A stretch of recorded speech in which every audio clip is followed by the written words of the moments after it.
అందరికీ నమస్కారం. Welcome to untold history Telugu channel. Bharat Bangladesh తలపైన బ్రహ్మోస్ 400 అను వెరీ పవర్ఫుల్ మిసైల్ని మోహరించింది.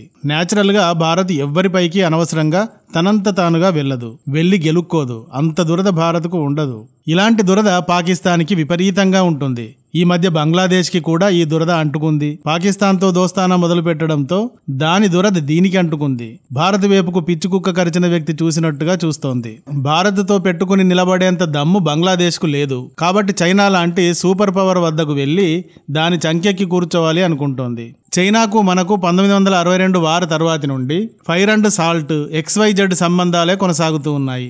అలాంటి చైనాతోనూ శత్రువు పాకిస్తాన్తోనూ లేటెస్ట్ గా బంగ్లాదేశ్ చెట్టా పట్టాలేసుకుని చెట్టు నీడకై పరిగెడుతుంటే అంటూ డ్యూయెట్ పాడటం మొదలుపెట్టింది. కొద్ది నెలల నుండి చూస్తున్నాం కదా బంగ్లాదేశ్లో హిందువుల పట్ల ఏం జరుగుతోంది, మన సరిహద్దుల్లో ఏం జరుగుతుంది అనే విషయాలని. అయితే భారత్ ఇప్పుడు పిచ్చుకపై బ్రహ్మాస్త్రాన్ని ఎందుకు ఎక్కుపెట్టింది? బ్రహ్మోస్ 400Sని మోహరించింది అంటే బంగ్లా లెక్కలు ఈ విధంగా కాస్త వేరేగా ఉన్నాయి, అటు ఇటుగా ఉన్నాయి. పిచ్చుకలా కాక పిచ్చి పరాకాష్ఠకు చేరినట్టుగా చేస్తోంది. కాబట్టి మరి బంగ్లా నెత్తిపైన భారత్ ఇలా ఎందుకు బ్రహ్మోస్ని మోహరించింది? బంగ్లా ఏం చేసింది? చైనా ఏం చేస్తోంది? ఏ ప్రాంతంలో ఇది జరుగుతోంది అనే ఇందుకు సంబంధించిన వివరాలను చాలా క్లియర్గా చెప్తాను. వీడియో చాలా ఇన్ఫర్మేటివ్ గాను అండ్ ఇంట్రెస్టింగ్ గాను ఉంటుంది. వెంటనే స్టార్ట్ చేయండి. కానీ ముందుగా ఒక్క లైక్ అయితే కొట్టండి. బంగ్లాదేశ్ నార్త్ మన భారత్కి నార్త్ ఈస్ట్ అవుతుంది. ఈ ప్రాంతంలో సిలిగురి అను ఒక ల్యాండ్ బ్రిడ్జ్ ఉంటుంది. 17 నుండి 22 కిలోమీటర్ల వెడల్పుతో ఇది ఉంటుంది. ఈ ల్యాండ్ మన ఈశాన్య రాష్ట్రాలను కలపడానికి ఏకైక మార్గంగా ఉంటుంది. 7 ఈశాన్య రాష్ట్రాలకు ఈ సిలిగురి అత్యంత కీలకం. ఈ విషయం మనం మన వీడియోల్లో చాలాసార్లు చెప్పుకున్నాం. సిలిగురిని చికెన్ నెక్ అంటారు. కోడి మెడలాగా సన్నగా ఉంటుంది కాబట్టి అలా అంటారు. ఈ సన్నని భూమార్గాన్ని గనక కబ్జా చేస్తే ఈశాన్య రాష్ట్రాలతో భారత్కి కటాఫ్ అయిపోతుంది. ఈ విషయాన్నే మొన్న మధ్య బంగ్లాదేశ్ తాత్కాలిక అధ్యక్షుడు యూనస్ చైనాకు వెళ్ళినప్పుడు అక్కడ అన్నాడు. సో ఈ సన్నని కోడి మెడని కబ్జా చేయడం చాలా ఈజీ కాబట్టి కబ్జా చేద్దామని బంగ్లాదేశ్కు ఉంది, అటు చైనాకి కూడా ఉంది. సిలిగురిని కబ్జా చేయాలంటే చైనాకి సిక్కిం అండ్ భూటాన్లు అడ్డుపడతాయి. కానీ బంగ్లాదేశ్కి అలా కాదు. బంగ్లాదేశ్ భూభాగంతో లింక్డ్గా ఉంటుంది సిలిగురి. సో మన భారత మిలిటరీకి ఈ సిలిగురిని గురించి భయాలు ఎప్పటి నుండో ఉన్నాయి. షేక్ హసీనా పాలన ఉన్నంతకాలం దీని గురించి ఏమాత్రం దిగులుండేది కాదు. ఎందుకంటే హసీనా భారతదేశంతో పూర్తి స్థాయి ఫ్రెండ్షిప్తో ఉండేది. ఇప్పుడు అలా కాదు. యూనస్ అనే మాయల మరాఠీ వచ్చాడు. తానేదో కొత్తగా పీకుతాను అని భారత్తో కాక చైనా చంకలో చేరుతున్నాడు. వీడి కథలు చూసి భారత్ తగిన జాగ్రత్తలు ప్రారంభించింది. అత్యాధునిక S-400 Triumf long range air defence system ని సిలిగురి వద్ద మోహరించింది. ఇది రష్యా ప్రొడక్ట్, వెరీ పవర్ఫుల్. 400 కిలోమీటర్ల ఆవల ఉన్న టార్గెట్ ని మిస్ అవ్వకుండా కొడుతుంది. బంగ్లాదేశ్ నార్త్ లో లాల్మో నిర్హాట్ అనే ఒక జిల్లా ఉంది. ఇది సిలిగురికి నియర్ గా ఉంటుంది. ఇప్పుడు ఈ లాల్మోర్ నిర్హాట్ ప్రాంతంలో ఏప్రిల్ 2025 నాటికి అంటే ఈ నెలాఖరులోగానే ఒక ఎయిర్ బేస్ను నిర్మించే ప్రయత్నం చేస్తోంది బంగ్లాదేశ్ అంటూ కొన్ని సీక్రెట్ రిపోర్ట్స్ భారత్కి చేరాయి. ఒకవైపు భూటాన్, సిక్కింల మధ్య ఉన్న స్టాండ్ ఆఫ్ ప్రాంతం దాకా చైనా వస్తోంది. అక్కడ నుండి డోక్లాం దాకా గతంలో వచ్చింది కూడా. ఈ ప్రాంతాలలో ఎయిర్ క్రాఫ్ట్ విన్యాసాలను జరుపుతోంది. మిలిటరీ హల్చల్ చేస్తోంది. చైనా మిలిటరీ హల్చల్ చేస్తోంది ఇక్కడ. ఇక ఇటువైపు లాల్మో నిర్హాట్ ప్రాంతంలో సిలిగురికి చాలా దగ్గరగా బంగ్లాదేశ్ ఎయిర్ బేస్ నిర్మించబోతోంది. అది కూడా చాలా త్వరగా. ఇది చాలా ప్రమాదకరం. అటు చైనా ఇటు బంగ్లా మధ్య ఉన్న సిలిగురి ఇది ఒక సన్నని కోడి మెడ లాంటి ల్యాండ్. దీనిని ల్యాండ్ బ్రిడ్జ్ అంటారు. అంత సన్నగా ఉంటుంది. ఈ విధంగా ఈ రెండు దేశాలు కూడా ఈ సన్నని ప్రాంతం పైన కుట్రలు స్టార్ట్ చేశాయి. అస్సాం, నాగాలాండ్, మణిపూర్ మొదలైన 7 ఈశాన్య రాష్ట్రాలకు ఈ దారి బ్రిడ్జ్ లాగా పనిచేస్తోంది. కాబట్టి దీనిని కట్ ఆఫ్ చేస్తే ఈ రాష్ట్రాలకు భారత్కు మధ్య లింక్ తెగిపోతుంది అన్నది బంగ్లాదేశ్ కుట్ర. ఈ విషయాన్నే చైనాకు వెళ్ళినప్పుడు యూనస్ మొన్న ఒకసారి వాగాడక్కడ.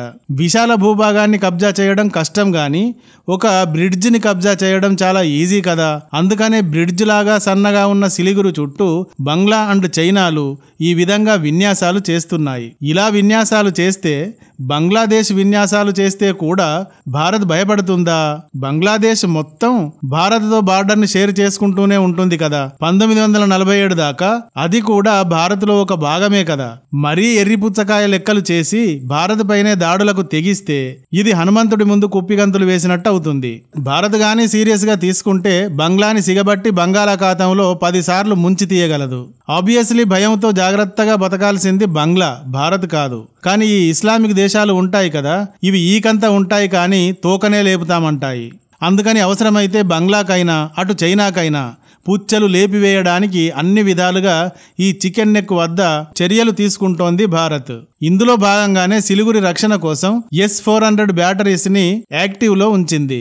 ఇంతేకాదు ఇక్కడికి సమీపంగా ఉన్న హషిమారా ఎయిర్ బేస్ లోకి రాఫెల్ మల్టీ రోల్ ఫైటర్ స్క్వాడ్రన్లను కూడా మోహరించింది.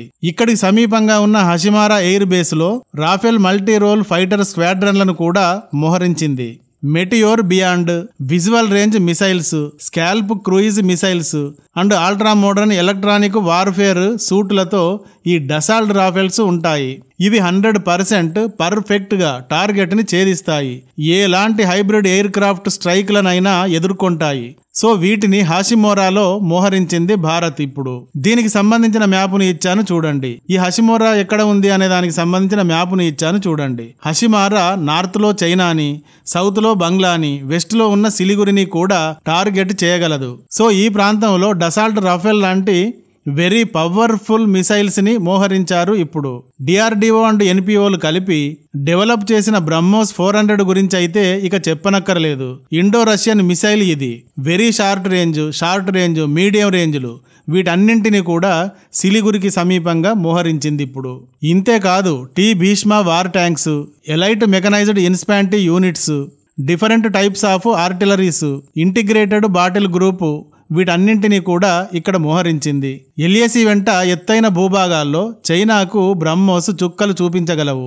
300 నుండి 500 కిలోమీటర్ల రేంజ్లో భూమిపైన, సముద్రంలో ఎక్కడైనా సూపర్ సోనిక్ వేగంతో 100% ఖచ్చితత్వంతో బ్రహ్మోసులు దాడి చేయగలవు. సో వీటి చేరికతో సిలిగురి ప్రాంతం బలోపేతం అయ్యిందని చెప్పవచ్చు. ఇప్పుడు బంగ్లాదేశ్ లాస్ట్ ఇయర్ TB2 అను టర్కిష్ తయారీకి చెందిన డ్రోన్స్ ని భారత్ బంగ్లా సరిహద్దులో ఎగరేసింది. దీనిపైన అప్పుడు భారత్ తీవ్రంగా వార్నింగ్ ఇచ్చింది బంగ్లాదేశ్కి. సో బంగ్లాదేశ్ వద్ద TB2 డ్రోన్స్ ఉన్నాయి అని అర్థం. ఇప్పుడు బంగ్లాదేశ్ ఇంకా చైనా నుండి చెంగ్డు ఎయిర్ క్రాఫ్ట్ ఇండస్ట్రీ గ్రూపుకు చెందిన 4th generation 32 JF-17 thunder fighter జెట్లను కొనాలని ప్రయత్నిస్తోంది. మరి బంగ్లా బిల్లీకి ఈ ఆయుధాలు, జెట్స్ అన్నీ ఎందుకు? భారత్తో ఫ్రెండ్లీగా ఉంటే ఏ ఫైటు లేకుండా ఇంతకాలం గడిచింది కదా. ఫ్రెండ్లీగా ఉంటే బంగ్లా రక్షణ భారతే చూసుకునేది కదా. బంగ్లాకు స్వతంత్రాన్ని తెచ్చి ఇచ్చిందే భారత్ కదా. మరి బంగ్లాను చూడండి, భారత్ గురించి, సిలిగురి గురించి, 7 నార్త్ ఈస్ట్ స్టేట్స్ ను గురించి, బే ఆఫ్ బెంగాల్ పైన ఆధిపత్యం గురించి ఎలా వాగుతూ ఉందో. భారత్ ప్రపంచంలోనే 4వ అత్యంత శక్తివంతమైన సైనిక శక్తి గల దేశం. నేవీ ఫ్లీట్ లో 6th ర్యాంక్ ఉంటుంది. ఎయిర్ ఫోర్స్ ఫ్లీట్ లో 4th ర్యాంక్ ఉంటుంది.